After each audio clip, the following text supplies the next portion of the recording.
যেভাবে প্রশ্নপত্র করে সেইভাবে ধরে ধরে তার দেব সমাধান। প্রথম সে প্রশ্নপত্র তুলে ধরেছে সভাগাত্র।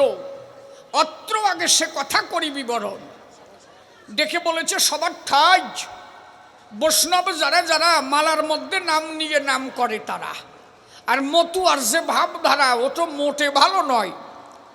একটা বিদ্রুপ আচরণ করে বসে শুনেছেন নারী নরে। ওর কথার ভিতরে মানে মতুয়াদের মধ্যে ওর যেন একটা বীতস্পৃহা আছে রে ভাই, নাকি? কয়ে বৈরাগী যারা যারা মালা নিয়ে টিপে টিপে নাম করে তারা, আর তোমাকে ভিতরে লাফালাফি করিয়ে বেড়ায় কি কি কয়। অন্তর দিয়ে ভেবে দেখো তাই তোমাকে তলায় তলে যাওয়াই মতুয়াকে তো আর তা নাই। তোমাকে ঘরের মধ্যে ঢেকে নিয়ে তারপরে ল্যাপ দিয়ে দেয় আটকাইয়া, তারপরে দুইজনে দুই সাদা কাপড় ভরাইয়া ওই ল্যাপের মধ্যে যাইয়া কি ভজন করে ওটা তুমি কইও। ওরে কি ভজন কয়? ওই ল্যাপের মধ্যে ভজন কি? মতুয়াকে এ ভজন নাই। এই জন্য মতুয়াকে অত শান্ত স্বভাব নাই। বসে শোনেন নারী নরে। এই যে গতকাল এখানে বোধহয় মতুয়া দল আগমন হয়েছিল চরাচরে। কত মতুয়া এসেছিল হাজারে হাজারে। সেখানে গোপন কিছু নাই। নারী পুরুষ সবাই মিলে সম্মিলিত এক জায়গায় বল হরি বলে হে প্রেমানন্দে ভক্তবৃন্দে মাতোয়ারা হয়। প্রেমের দেশে আত্মহারা হয়ে সব পাগল ফারা। ধুলাই দিয়ে আত্মহারা তারা প্রেমানন্দে গড়াগড়ি যায়। ওই জায়গায় ল্যাপ আনছে কোনো নাই। তোমাকে ব্যাপারটা কি? তোমাকে তো নাই। তোমাকে ঘরের মধ্যে ভজন হয়। ওই ভজন কি? এর পরের আসরে কবি ওরে কি ভজন কয় কথা বুঝেছ? ও শুনে নি বা পুরা কপালের দ্বারে কি ভজন কয় ওরে। আর মতুয়া যারা যারা প্রকাশ্যে ভজন করে তারা একমাত্র হরি নামের দ্বারা তারা ঈশ্বর প্রাপ্তি হয়। ওই মালা কেন দেয়? ব্যঙ্গস্থলে বলল কথা, বসে শোনেন বিজ্ঞ শ্রোতা। ওই যে মালার 12টা পরিষ্কারভাবে শাস্ত্রের 12টা বলেছে। তাই কি? কর জপে শালা, মালা জপে ভাই। কর জপে শালা, মালা জপে ভাই। মনে মনে জপে উস্কো বলি হারি যাই। দাঁড়িয়ে বলি সবার ঠাই। এই কর জপা মালা জপা এগুলো হচ্ছে অভ্যাসের বিষয়। অভ্যাস যাতে তৈরি হয়। ওই মালার কয়টা পুঁথি থাকে? 108টা পুঁথি থাকে রে ভাই। বসে শোনেন নারী নরে। কেউ যদি মালা ধরে আগের থেকে বৈরাগীরা রাগ হয়ে উঠে হাঁটিয়ে দেবেন না চরাচরে। আমার কথা বোঝার পরে তারপরে যদি কেউ রাগ করে তাও থাকবে একটা বিষয়, নাকি? আগে বোঝো আমি কি করি। তাহলে ওই যে হাতে মালা নেয়, এই মালা নিয়ে জপে হরে কৃষ্ণ কৃষ্ণ কৃষ্ণ হরে হরে, হরে রাম রাম রাম হরে হরে। যে যে নাম নিয়ে জপতে পারে সেটা তার ব্যক্তিগত বিষয়। তাহলে ওই যে পুঁথিগুলো টিপ দেয়, এর মানে তুমি বারে বারে টিপে টিপে নাম করো, হৃদয়ের মধ্যে অভ্যাস তৈরি করো। এক সময় অভ্যাস হতে হতে এমন হবে তখন হাতের মালা ছুটে যাবে কিন্তু অন্তর্জগতে হরিনাম চলতেই থাকবে। তখন তারে অজপা কয়। জপিতে জপিতে তখন অজপার ঘরে যায়। একটা প্র্যাকটিক্যাল বিষয়। আপনি প্রত্যেক দিন টিউবওয়েলে স্নান করেন, টিউবওয়েলে যান, স্নান করবার দায়। সকালবেলা বউটা উঠে থাল পাথর ধুতে গেল, বসে শোনেন জ্ঞানী দল যেই চাপ দিল দাঁত ভেঙে শীত হয়ে পড়ে গেল। কেন? ওই টিউবওয়েলের ওই যে নাট বল্টুটা ভেঙে গেল। বউটা আসে স্বামীর কাছে, বলো তাই শোনো আমি ভাঙিছি, তুমি আর যাইয়া ভেঙে পড়িয়ে না ওই জায়গায়। বলে কেন? বলে ওর অবস্থা ভালো না, ওই নাট বল্টু কাটিয়ে গেছে, ওর কাছে তুমি আর যাইয়া না। বউ বারণ করে দিয়েছে। কি বলবো আপনাদের কাছে, যেই বেলা 12টা বাজে গেছে স্বামী যাইয়া ওই কলসিপ দিয়ে উনিও দাঁত ভেঙে শীত হয়ে পড়ে রয়েছে। এনে বউ ডাক দিয়ে বলে তাই কত করে বারণ করলাম, সাটা শুনলে না। কয় যে দূর কি কব, অভ্যাস হয়ে গেছে জাতি জাতি, আমার মনে ছিল না। এটা কিন্তু অভ্যাসের বিষয়, কথা বুঝিছ নাকি? তাহলে নাম হচ্ছে যে জপাজপি অভ্যাসের বিষয়। জপিতে জপিতে যখন অজপা তৈরি হয় তার আর জপা লাগে না, তখন হৃদয়ে মন্দিরে অনবরত হরিনাম হয়। আর মতুয়াদের ওই টিপাটিপি নাই, এদের এমনি অন্তর্জগতে অজপা নাম হয়। বসে শোনেন নারী নারে প্রেমানন্দে হরি বলে ছড়া চড়ে, এরা আনন্দে থাকে অজপার ঘরে। ওই ডঙ্কা কাশে নিশান ধরিয়ে আনন্দ অজপা করে। এদের আর ওই টিপাটিপির কোনো দরকার নাই। তোমাদের টিপে যেমন অভ্যাস করতে কয়, আর আমার হরিচাঁদ ঠাকুর বলেছে তাই, টিপতে গেলে পয়সা পাবা না, অন্তরে করো ধারণা আর 10টা সলমাইয়ে জন্মাইছো, মানুষ করবা না। এর হাতে যদি টেপো, মুখ দিয়ে যদি নাম করো, তোমার তো আর কেউ পয়সা দেবে না। টিপতে গেলে পয়সা দেবে? তোমার মূল কাজ হচ্ছে মনটাকে কন্ট্রোল করা, টিপে অজপা তৈরি করা, অভ্যাসটাকে তৈরি করা। তাহলে অভ্যাস তৈরি করতে হলে যদি তুমি টেপো, তার জন্য তোমারে কেউ 100 টাকা ইনকাম দেবে না। তাহলে ওই টিপাটিপি না করে যদি বিড়ির পেঁয়াজ দাও, ওই মালা টিপে কোনো কাজ নাই। মালা টিপতে দেওয়াই হচ্ছে অভ্যাসের কারণ। মূল কথাটাই হচ্ছে যাতে তোমার অভ্যাস তৈরি হয়। তাহলে আমার বিষয়টা হচ্ছে তাই, আমি যদি, আমার ঠাকুর বলেছে হাতে কাম করো, মুখে নাম করো। তাহলে আমি যদি বিড়িতে 100 বিড়িতে পেঁয়াজ দিই, হরি বল হরি বল, এই পেঁচে পেঁচে টাকাও আসলো। কথা বুঝেছো? টাকাও আসলো। ছেলেটা এসে বললো তাই বাবা আমি প্রাইভেটে যাবো, 100 টাকা চাই। বাবার পকেটে নাই, মা বের করে দিল তাই। বাবা ডাক দিয়ে বলে পাইলে কোন জায়গায়? কাজে ঠাকুর বলছে তাই হাতে কাম করো, মুখে নাম করো, বিড়ির প্যাস মানি আর মুখে বলি হরি হরি প্রেমানন্দে বদন ভরি। এমন ধর্ম পাবো কোন জায়গায়? শালার বুড়া কভাইয়ে বোধ নাই। এই জন্য মতুয়ারা টিপতে যায় না, কিন্তু মুখে নাম এরা গায়। মুখ দিয়ে নাম করো, হাতে কাম করো। যদি ছেলে মেয়ে তুমি জন্মাতে পারো, ওই ছেলেটাকে মানুষ করতে গেলে বর্তমান পরিস্থিতিতে 3000 টাকায় এক একটা ছেলের পিছনে খরচা না করলে তারে মানুষ করা হবে বড় দায়। কথা ঠিক করছি তো? যদি ছেলেটা ইংলিশ মিডিয়ামে যায়, তার 1000 টাকা প্রাইভেট টিউটার, তারপরে তার স্কুলে 1000, গাড়ি ভাড়ায় 1000। বোঝো ব্যাপার? এখন তুমি মালাও টিপ্পা, নামও করবা, 3000 কোন জায়গা পাবা? মূল তো তোমার অভ্যাস। তাহলে অভ্যাস যদি বিড়ি পেশায়ও হয়, প্রতিদিন বিড়ি ধরবা, হাতে কাম করবা, পেশ মারবা, হরি বল হরি বল হরি বল। বুঝেছো? এতে ভালো আমি বুঝতে পারবো না। বোঝো তো বোঝো, নলিয়া এবারে বোঝো পরিষ্কার গলা। ও শালার বলদ বোঝে, মতুয়ারা কেন এই দলে খোঁজে। আমাকে বাড়ির পাশে একজন 3টে সলমিয়ে বানানোর পরে কয় যে আমি বৃন্দাবন যাবো। তা তুমি বৃন্দাবন যাবা, 3টে সল বানাইছো, মানুষ করবা না? ওই 3টে যদি ক্রিমিনাল হয়, ওদের দায়িত্ব কার উপরে? যে ছেলেটা জন্ম দিয়েছে তারে মানুষ করার দায়িত্ব তার। দাঁড়িয়ে বলি সমাধার, খালি মুক্তির আশা করে তুমি চলে যাবা, ছেলেগুলোরে মানুষ করবা, এই দায়িত্ব কার? বাবার এবং মার। সন্তান জন্ম দেওয়ার আগে যদি সিদ্ধান্ত না থাকে যে আমার ছেলেটা কি হবে, তাহলে ওইটা ক্রিমিনাল হয়ে সিট হয়ে থাকবে। আর জন্ম দেওয়ার আগে, সন্তান আনার আগে ভাবতে হবে, তাই ওর জন্য একটা অ্যামাউন্ট জোগাড় করতে হবে। ছেলেটা আসার পরে তারে মানুষের মতো মানুষ করতে হবে, আগের থেকে সিদ্ধান্ত নিতে হবে। গুরুচাঁদ ঠাকুর বলেছে তাই, অবিদ্যান পুত্র যেন নাহি থাকে ঘরে। কি বললাম বুঝে গেল? তাহলে দাঁড়িয়ে বলি সভাস্থান বসে শোনেন জ্ঞানীজন, কি কারণে এলেন হরি গুরুচাঁদ। এইবার অন্য ওই যে 3টে ছেলে জন্ম দেওয়ার পরে বসে শোনেন নারী নরে, ওনরা সিরিয়াল ধরে যাচ্ছে কেন ঘরে? ওনরা এক বাড়িরটা নাকি? হ্যাঁ, ও বোঝা যাচ্ছে, 8টা ডগ দেখে বোঝা যাচ্ছে ওই কয়জন একসাথে আইছে। ওই যে কয়ে ভাত ছাড়ো তো স্বাদ ছাড়িয়ে না, ও কয়জন দেখে যে আর সুযোগ পাই কিনা এই চালানে হাঁটা ধরি। এইরকম অনেকে আছে। অনেকে কয় যে একটু শুনে যাই, ওই সাথে যেটা আসে সে কয় যে হাঁটি আয়, কয় যে ভাই ভালো আসছে একটু শুনে যাই, কয় যে কালকে ডাইস কেনে সিচিয়ে দিবা নিচে, মানে ওইটার বাড়ি না নিয়ে যাবে না। এইরকম আছে না? ওই সব লোকের সাথে মোটে আসবা না, বোঝো না? এই দেশ ছেড়ে যখন যাবা তুমি তো একা একা রওনা দিবা, নিজের স্বামীরে কি হাতে বাঁধতে নিবা? তাহলে হরি কথা শুনতে আসবা, ফাজিল মানুষের সাথে কেন আসবা? সাতা বোঝো না? আমি গান গাইতে আইছি একা একা, একটারও সাথে আনি নাই। ওই আমি আটি আইছি, দেখলাম ওরা পিছনে পিছনে আটা ধরেছে, কি আর ব্যাপারটা হবে তাই। আমি থাকবো হরি কথায়, কে থাকলো আর না থাকলো তার দিয়ে আমার দরকার নাই। কে ঠিক কিনা? একজন আনতে যাবা না, তাহলে গিটির জুল উল্টে যাবে কিন্তু।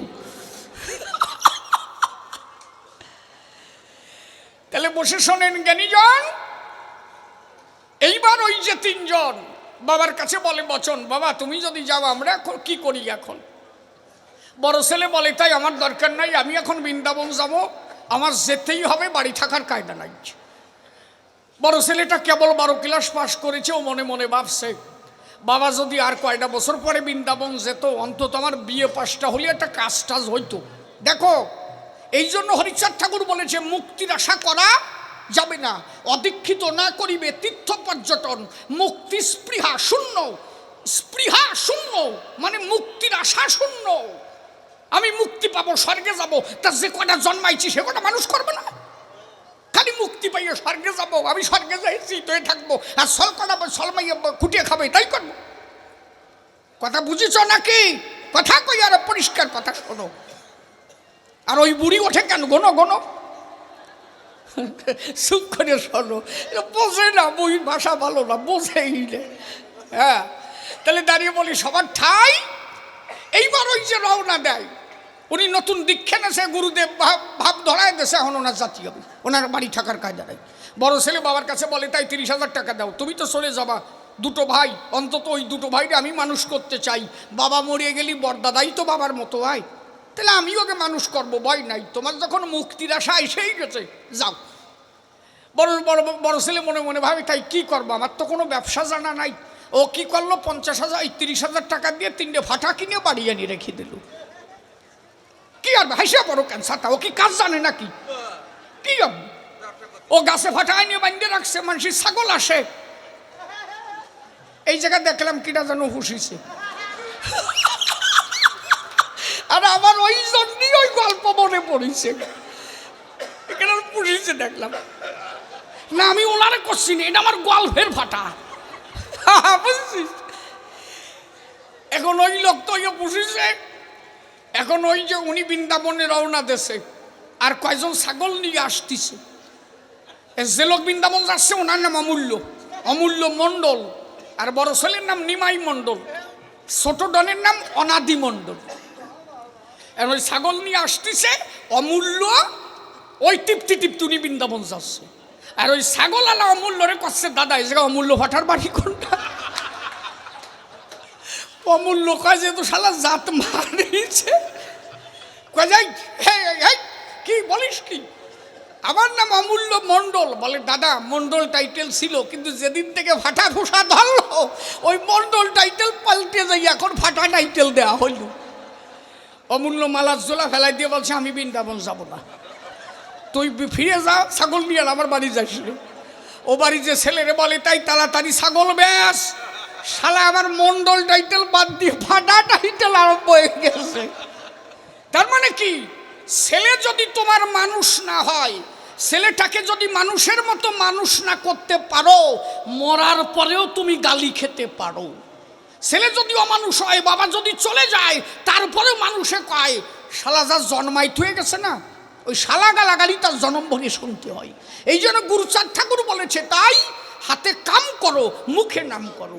হাতে কামের দ্বারা অর্থ ইনকাম করো, আর মুখে নামের দ্বারা পরমার্থ লাভ করো। নাম আর কর্মের হবে মধুর মিলন। যদি কর্মে অর্থ তুমি করো যোগান, অর্থ থাকবে যেখানে, নারায়ণ থাকবে সেখানে। অর্থকে লক্ষ্মী বলে করে বিশ্লেষণ। আচ্ছা, যারা আমরা অর্থ বলি তারে কি কই? লক্ষ্মী কই না? ঘরে যদি টাকা পয়সা আসে আমরা বলি লক্ষ্মী আইছে ঘরে, তাহলে লক্ষ্মী যে জায়গায়, নারায়ণ সে জায়গায়। গুরুচাঁদ ঠাকুর বলেছে তাই লক্ষ্মী আর নারায়ণ একই জায়গা বসবাস করে সর্বক্ষণ। ঘরে যদি অর্থ আসে, লক্ষ্মী থাকে আর নারায়ণ থাকে সেই সকাশে, এবং ওই লক্ষ্মীর বোন হচ্ছে সরস্বতী আর এক জন। তাহলে যদি ঘরে অর্থ আসে, সেই ঘরে বিদ্যা বুদ্ধি সর্বভূতে বসে। এই জন্য অর্থকে অনর্থ আপনারা ভাববেন না কখন। অর্থ ধরে রেখে সেই অর্থের দ্বারা ছেলে মেয়েকে শিক্ষিত করবেন এক একজন। ওই শিক্ষার দ্বারা সমাজের হবে উন্নয়ন। একটা ভালো ছেলে জন্ম হলে, ছেলেটা ভালো ডিগ্রি পেলে, ওই ছেলেটা ভালো চাকরি পেলে, ওর দ্বারা যদি জাতির হয় কল্যাণ, এই জাতি উদ্ধার হবে। তাহলে সেই অর্থে তোমার কথা কবে, ওই অর্থের দ্বারা একদিন তোমার পরমার্থের যোগান হইবে। তখন আজকে এখানে কত টাকা দিয়ে আমার কবি গান দেয়, আমি 25,000 টাকা নিয়ে আইছি এই জায়গায়, তাহলে ওনরা দুইজন আই সেই টাকা দেবে আমায়। বলেন দেখি আমার ঠাই এই 25,000 টাকা যদি না দিত, এত লোকের চরণধুলি কি এই জায়গা পড়তো? কথা কও, পড়তো না। তাহলে এই টাকাটার বিনিময় এত ভক্ত এলো এই জায়গায়, তার মানে এই 25,000 টাকার জন্য এত মানুষ এখানে পরমার্থ পেল।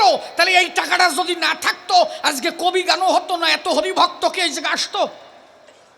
তাহলে অর্থের আছে প্রয়োজন, অর্থের দ্বারাই পরমার্থ হইবে সিঞ্চন।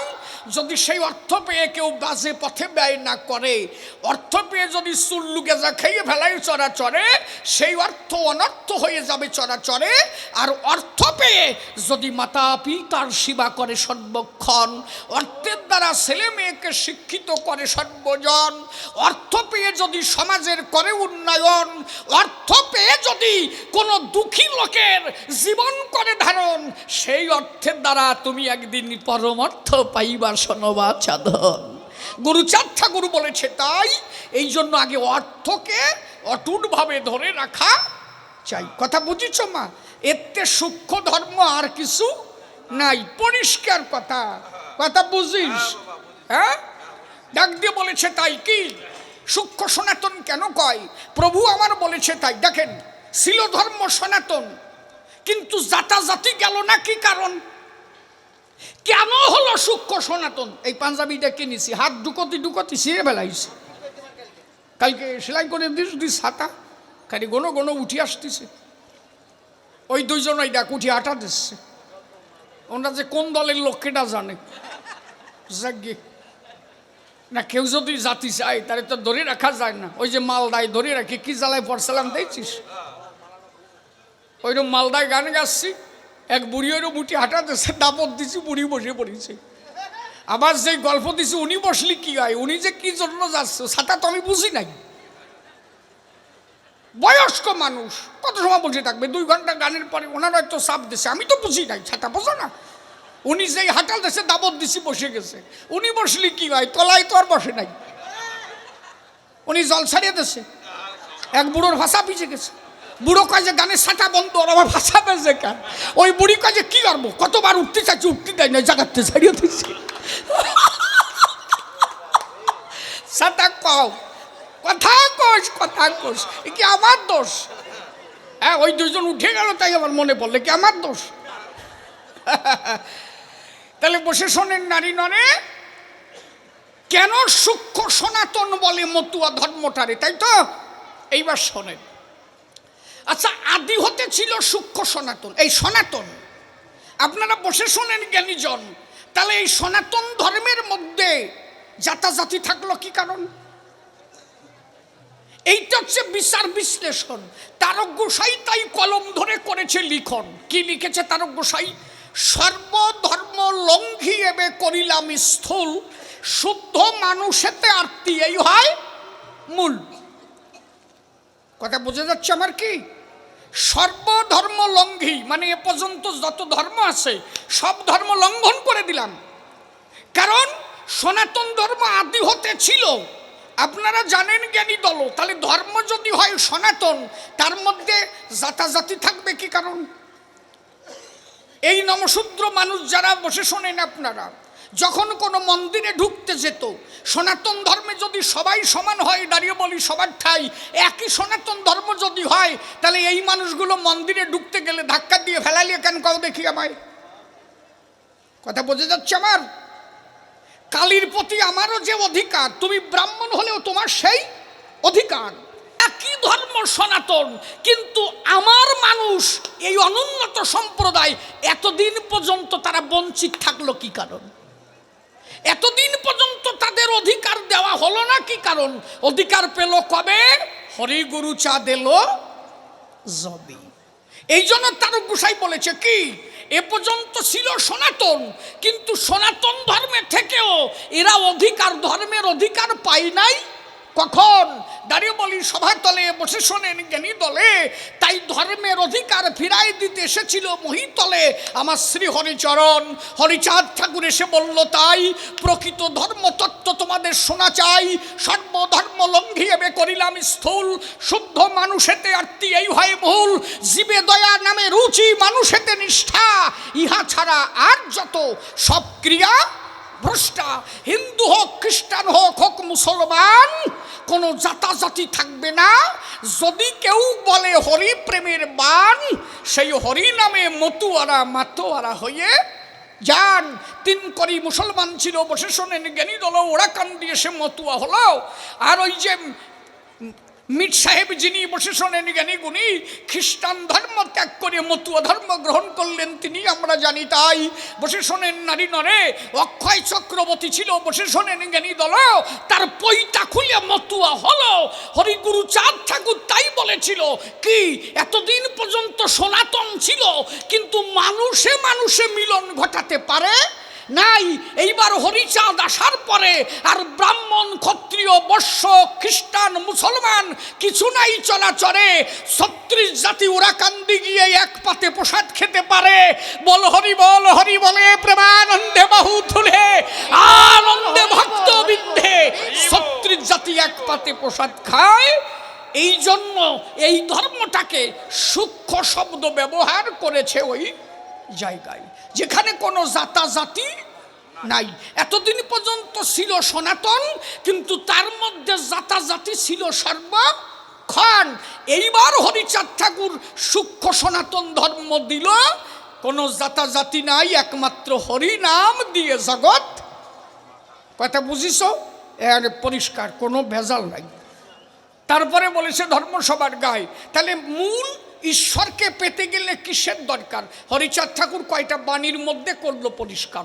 মহাপ্রভু বলেছে কি, জীবে দয়া নামে রুচি বৈষ্ণব সেবন। জীবে দয়া নামে রুচি বৈষ্ণব সেবন, ওখানে সূক্ষ্ম শব্দ ব্যবহার করে নাই। কেন? সূক্ষ্ম শব্দ লিখতে বাকি থেকে গেল। কি বাকি থেকে গেল? জীবে দয়া নামে রুচি বৈষ্ণব সেবন। তাহলে যে কয়টা বৈষ্ণব তাকে সেবা দিবা, আর যে কটা কুড় বিড়াল মানুষকে সেবা দিবা না?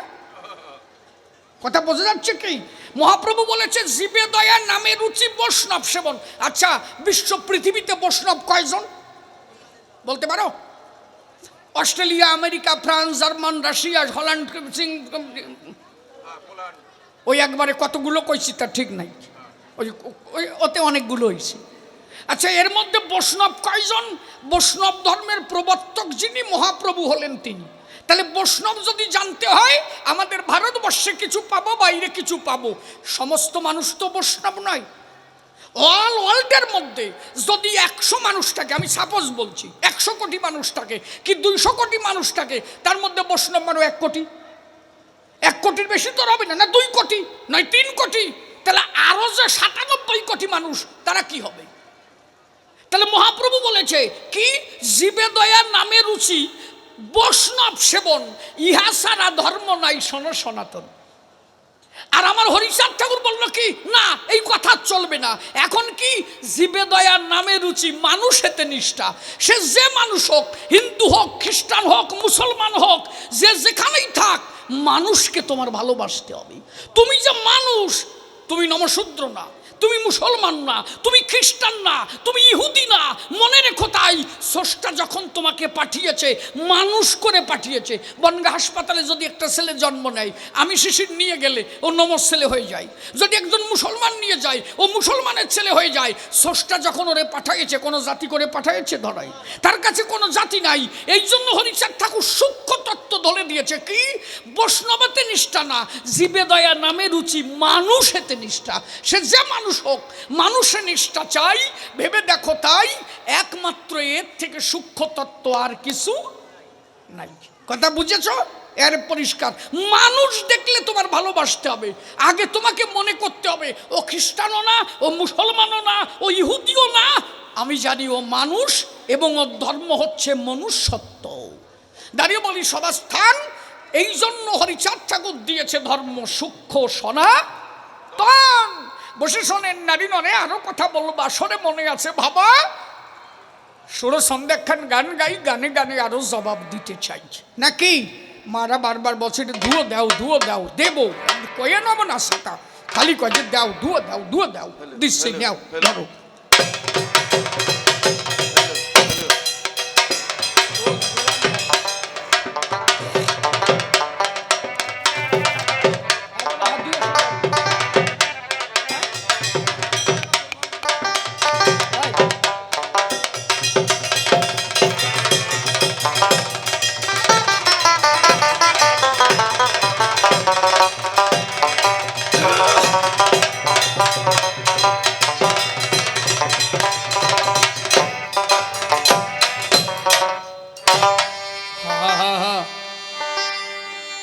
এই দেখতে দেখতে ভাইলিনটা সঙ্গত দাও দেখতে দেখতে বেলা অনেক হয়ে গেল গত 15 কি 20 দিন আগে রাত্রে এসে শুয়ে পড়েছি হঠাৎ করে শরীরের মধ্যে এমন একটা ভাব হলো মনে হলো যেন আমি চলে যাব ঠাকুর চিন্তা করে শুয়ে আছি কিছু সময় পরে আস্তে আস্তে দেখলাম ভালো লাগছে তাতে বুঝলাম যে হয়তো যে কোনো মুহূর্তে বেলা ডুবে যেতে পারে তিনি কখন কারে নিয়ে যাবেন কোন অবস্থায় বেলা তো একেবারে কম হয় নাই এই কবি গানের বয়স প্রায় 25 বছরের কাছাকাছি হয়ে গেল 25 এখন হয় নাই 22 বছর তো ছোট এটাও তো একেবারে কম বিষয় নয় আপনারা আশীর্বাদ করেছেন তাই আপনাদের সম্মুখে দাঁড়ায় 2-4টি কথা বলতে পারি কিন্তু পিছন ফিরে চেয়ে দেখলাম যারা আমার এনেছিল তারা এক এক করে সবাই চলে গেছে মাঝে মাঝে মনে হয় যেন একা হয়ে গেছি একা দাঁড়ায় গেছি নদীর কূলে তাই ওই রাত্রে উঠে একটা গান লিখেছিলাম আমার বেলা ডুবে গেল ওরে আমার আধার ঘনায়ে গেল ওই আমি কেমনে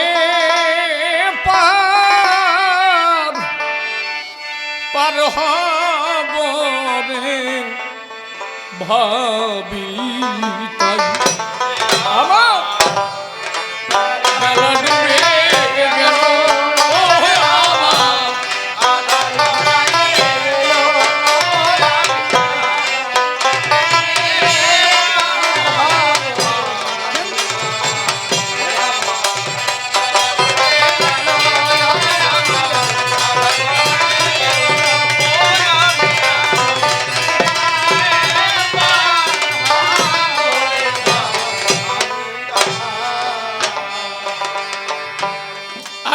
সাথী হানা কপাল ওরা রে ও আমি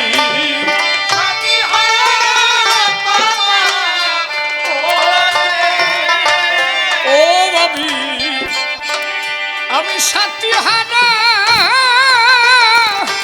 কপাল ওরা রে ওরে এখন একা কান্দি পার ঘাটা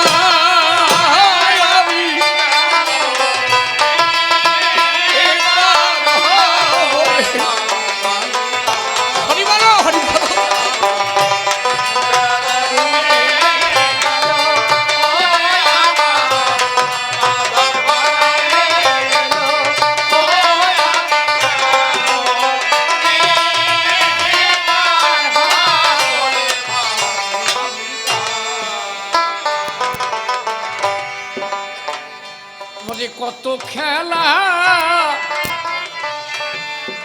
কত রে কত মেলা আমি খেললাম মায়ায় মজে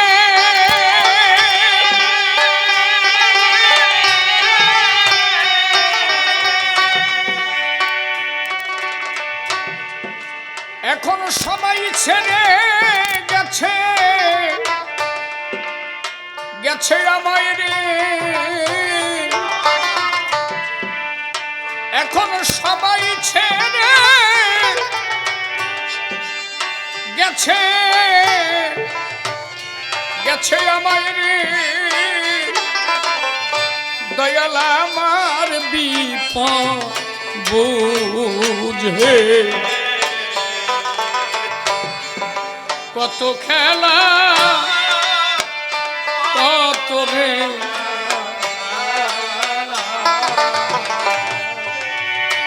আমি খেললাম মায়া মজে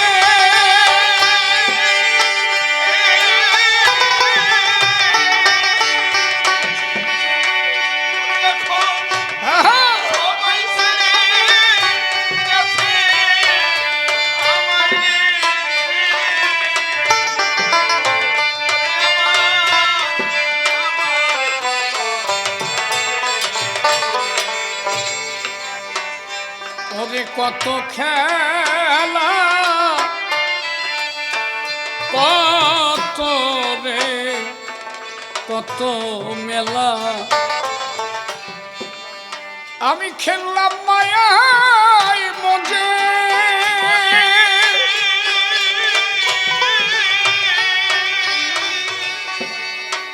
এখন সেরে গেছে সবাই সবাই আমায় রে ওরে দয়াল আমার বিপদ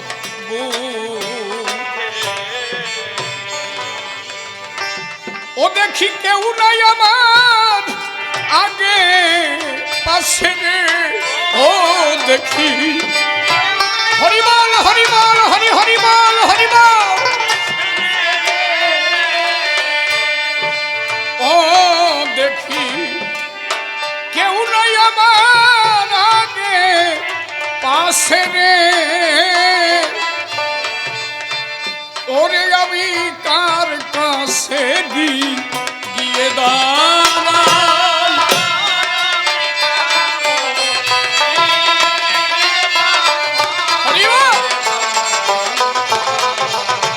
আর বেলা ডুবে গেল ও বাবা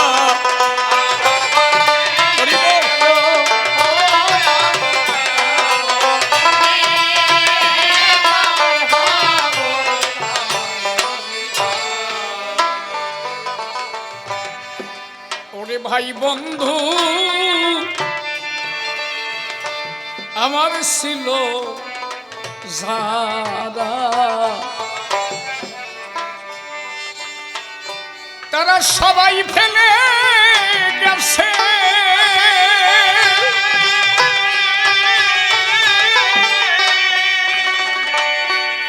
এখন একা একা বসে বসে কান্দি রে দয়াল এখন একা একা একা একা বসে বসে কান্দি রে ওরে আমি দাঁড়াবো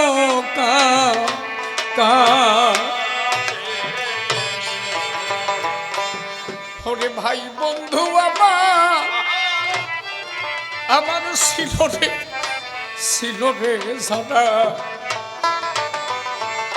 ওরে তারা সবাই চলে গেছে হরি বলো হরি বলো এখন একা একা কান্দি বসে রে ও দয়াল আমি দাঁড়াবো কাছে ওরে দেখি যার সারা সেরে গেছে রে ও দেখি হরি হরি বল হরি হরি বল হরি হরি বল ও দেখি তারা যার সারা সেরে গেছে রে ওরে কেহ আমার দিক না ফিরে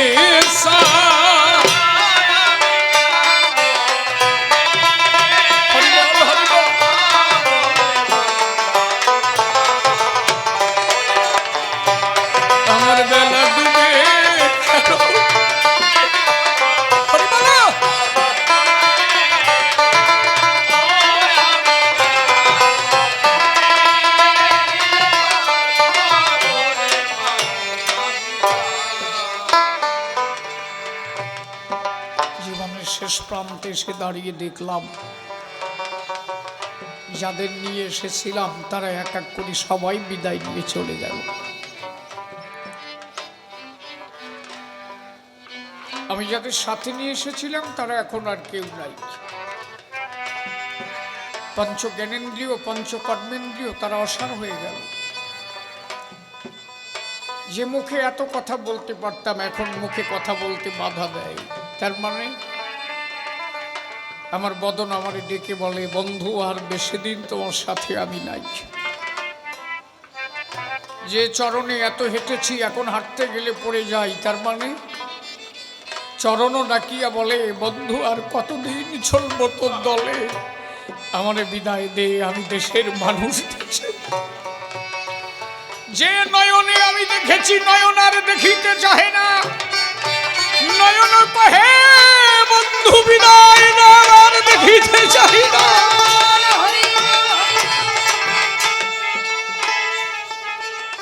আমি যাদের নিয়ে এসেছিলাম তারা এক এক করে সবাই বিদায় নিতে চায়।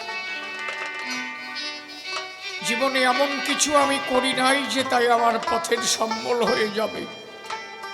তাই আমার শেষের নিবেদন এই সাধুগুরু, সাধুগুরুর চরণ চরণ ধুলি,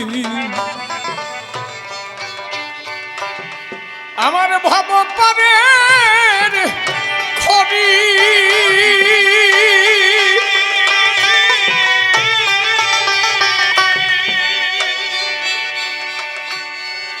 ওরে এই সাধু সঙ্গ নাই মোর ভাগ্যে রে, ওরে এই সাধু সঙ্গ নাই মোর ভাগ্যে রে। ওরে আমি মিশে মায়ায় পড়ি। সাধুগুরু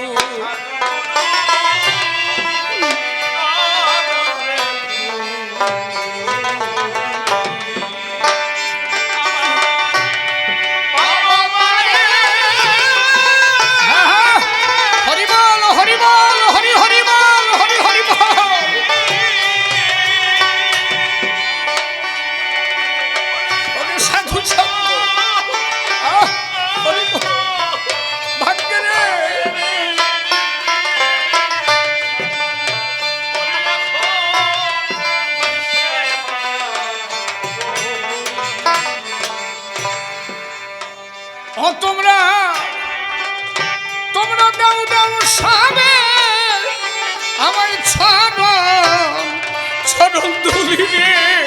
ও তোমরা দাও দাও সাবে ছড়ন ছড়ন ধুলিরে। ও তোমরা তোমরা দাও দাও সাবে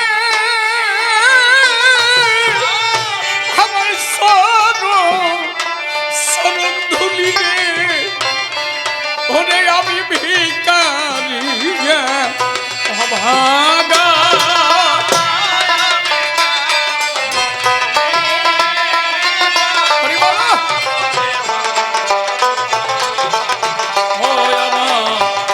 আমার বেলা ডুবে গেল, ও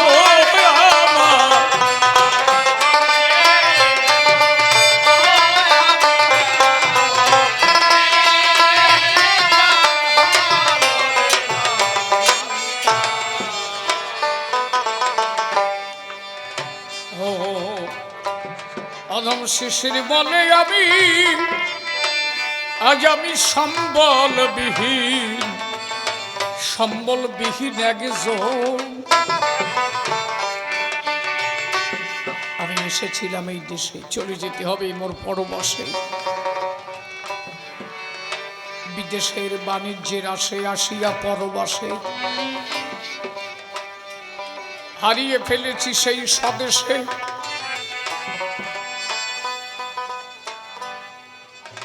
একজন ব্যক্তি একটা নৌকায় উঠেছে। এখন নৌকার যিনি মাঝি বললেন, আমার এই নৌকায় নিতে গেলে আমার পারিশ্রমিক দিতে হবে। লোকটা নৌকায় উঠে যখন পকেটে হাত দিতে গেল, সে জানতো যে আমার কাছে কিছু পয়সা আছে,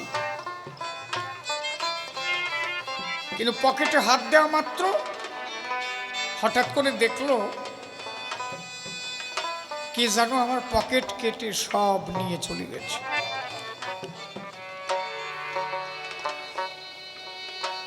আচ্ছা, ওনাকে তখন যদি ওই নৌকায় পার হতে হয়, পয়সা তো নাই, তাহলে তখন একমাত্র উপায় কি? তোমার আমার সব পকেট কেটে নিয়েছে না, পকেটে হাত দিয়ে দেখো দি কিছু আছে না। নিল কারা? 6 জন সোরা। তার মধ্যে একটা সোরা বিরাট খারাপ, যে 16 আনা দল নিয়ে পাঠাইছিল, এক কাম সোরা সব আমার হরণ করে নিয়ে গেল। তাহলে পকেটে হাত দিয়ে দেখি এখন কিছু নাই। আচ্ছা, তখন ওই নৌকায় পার হওয়ার উপায় কি? তুমি এখানে খাড়া হয়ে দাঁড়ায় থাকলে তোমার পার করবে? মনে করো তুমি বাসে উঠেছ, তোমার পকেট কেটে নিয়ে গেছে, এখন কন্ট্রাক্টর বলছে টাকা দাও, তুমি দিতে পারছো না, তাহলে তোমার তারে কটা কথা বলতে হবে না? বা তোমার স্বভাবের কিছু পরিবর্তন করতে হবে না? তুমি যদি উল্টে রাগ দেখাও, তোমার বাসে নেবে? তোমার তো টাকা নাই, তাহলে তোমার একমাত্র তখন পারাপারের উপায় কি? যদি তখন চোখের জল দিয়ে কন্ট্রাক্টরের চরণ দৌত করতে পারো যে ভাই একবার যখন উঠে পড়েছি এই সালামি পার করে, তাহলে সবই তোমার যখন হয়ে গেছে ক্ষয়, একমাত্র পারের উপায় যদি সাধুগুরুর চরণ ধরিয়ে চোখের জল দিতে পারো। ভক্ত যদি সেই চোখের জল পেয়ে গোবিন্দের কাছে নিবেদন করে, হরি বল হরি বল, একমাত্র তবে যদি তুমি পার হতে পারো। তাই আমার গান অদম শিশির বলে আমি আজ আমি সম্বল বিহীন, বিহীন একজন, ওরে আমি কেমনে যাব ও পারে?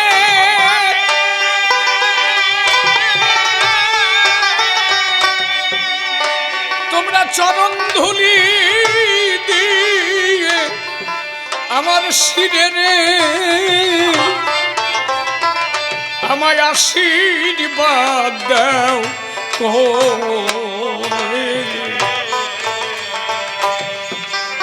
আদম শিশির বলে আমি সম্বল বিহীন একজন, হরে আমি কেমনে যাব পারে?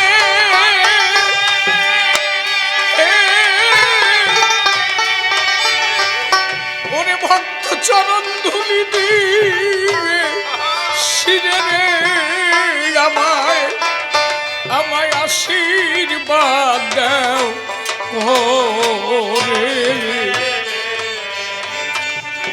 ও যেন এই ধুলিতে শরীর হয় পারে করি রে। হরিবল হরিবল হরিবল হরিবল, ও যেন যেন এই ধুলিতে শরীর হয় আমার পারে করি রে। ওরে আমি নিবেদন জানাই ভক্তের পায়,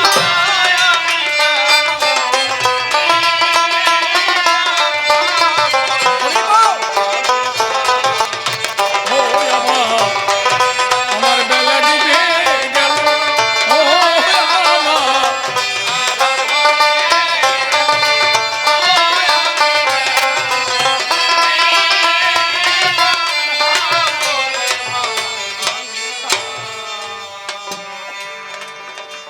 একাই আসা একা যাওয়া,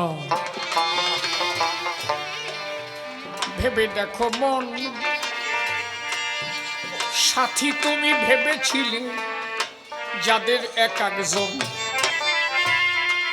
আজ তোমার বিপদ কালে যারা সবাই ছেড়ে গেল, তোমার একা একা আজি পড়ে থাকতে হলো। জীবনের যৌবনকাল, সেই যে অমূল্য সময়, কুপথে তুমি দিন কাটালে সেদিন একবার ভাবো নাই। জোয়ারে নদীতে যদি কেউ নৌকা সারিয়া দেয়, ওই নৌকা পারে ওঠে তার সরে বাঁধার নাই ভয়। তুমি সে যৌবন জুয়ার খোলালে হেওয়ায়, হেলায় হারাইয়ে দিলে। সেই যৌবন কালে একবার যদি তুমি তাহার শরণ নিলে, আজকে তোমার পারা পারের ভাই আরে কভু না রহিত, মহানন্দে পার করত তোমায় গোবিন্দ মন মথ। সেই জোয়ারে তুমি নৌকা দেও না শ্রীহরি সাগরে, এখনো ভাটির টানে তোমার ডাক কি আর যাবে তার কর্ণকুহরে। এখন একমাত্র তোমার পারের করি ভক্তের চরণ ধুলি,